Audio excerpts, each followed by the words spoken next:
By the end of today's episode, you'll know how to turn your special skills into visual proof that books roles, instead of just bullet points on your resume. Welcome to the Actor's Career Compass, where we help aspiring screen actors find high-quality auditions, sign with great agents, and book major roles in legit productions. I'm your host, Martin Benson, and today I'll be covering why your special skills are useless if they're not captured on camera, which skills are worth filming, and which ones you don't need to worry about, and quick, easy ways to film skills clips that actually look professional. So, let's talk about it. Why do clips beat words? Well, the thing is, the casting director is not going to believe that you can do something unless they can see it. If your resume says stage combat, but there's no video showing you actually doing something that's choreographed, honestly, it kind of might as well not even be on your resume. Visual proof, it really does build trust, and it does it fast. Casting directors, they're used to lots of actors just making things up, because there's plenty of actors out there who lie about the special skills that they have. They might write down, oh, I could do this perfect accent.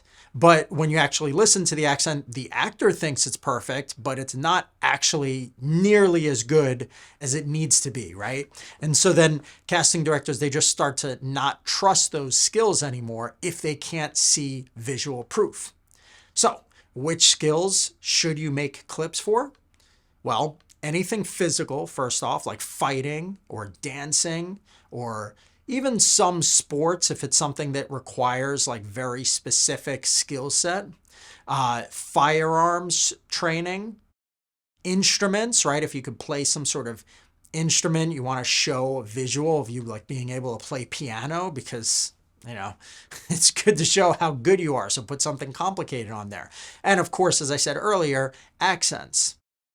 You want to have skills filmed that basically show some sort of control or precision or like performance value. So in other words, like ask yourself, could this skill actually land me a role? If yes, why not do a short clip of it? So some skills that I recommend skipping are like passive or background skills. So certain sports things like swimming, or if you can run, or like just kind of play soccer, something that's kind of more generalized, or even like driving a car. Those things obviously you don't need because most people can do simple stuff like that. Essentially, like anything really common, like if you can do yoga, or you can sing but not sing well, right? If you're really excellent at a certain skill, or you can do yoga and like crazy poses that most people can't, then yeah, do a skills video for it.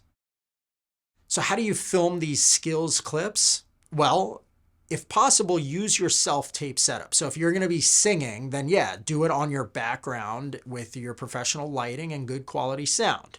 Keep it short, like 30 seconds or 40 seconds. That's usually more than enough. Now, if you can't film it on your professional background, then just film it in a location that supports the skill. It's totally fine if the background isn't your self-tape setup. Like if you're doing some crazy stunt work or something and you might need to record it in like a studio or like a park or whatever, right? That's okay. And then what you want to do is label your videos clearly. So sword fighting - John Smith, like you put your name, or Southern and British accents, Jane Doe, right? So just keeping it really simple. So if someone saw the skill in a list of different videos, they can click it right away and it shows you immediately doing that skill. And then, of course, you want to upload those videos onto your casting profiles like Casting Networks or Actors Access or Backstage, Spotlight, whatever. And you can place them under whatever media section makes the most sense, like other media, or if there's a section called special skills for your videos. If there's no special section, then just upload them where the media goes, okay? Any specific area that would make sense for casting to find them. At the end of the day, you don't want to just list your special skills. You need to show them. Focus on skills that casting is most likely to be looking for, and keep those clips short, professional, and clearly labeled so that they're easy to find. By showing instead of telling, more opportunities will show up and you'll start to find yourself getting booked for jobs that require those special skills. Thanks for listening. Now, if you want to dive even deeper on clips, I highly recommend checking out a podcast I did called Stop Using Weak Clips in Your Acting Profiles. This is episode number 130. I dive deep on the best clips to use, and I outline a cool scoring system to make it easy to figure out which acting clips should be posted on your profile. Again, this is episode number 130. It's called Stop Using Weak Clips in Your Acting Profiles, and it's on the Actor's Career Compass. And lastly, if you found the podcast helpful, I'd really appreciate if you could either leave a review or write a comment, like the video, or subscribe if you're watching on YouTube. These actions really help a lot more actors find the podcast. So if you're going to leave a review, you can go to ratethispodcast.com/actor success. And I do my best to try to actually read some reviews in episodes. So if you leave a review, I'll probably read it out loud in an upcoming episode. Thanks so much, and I will see you soon.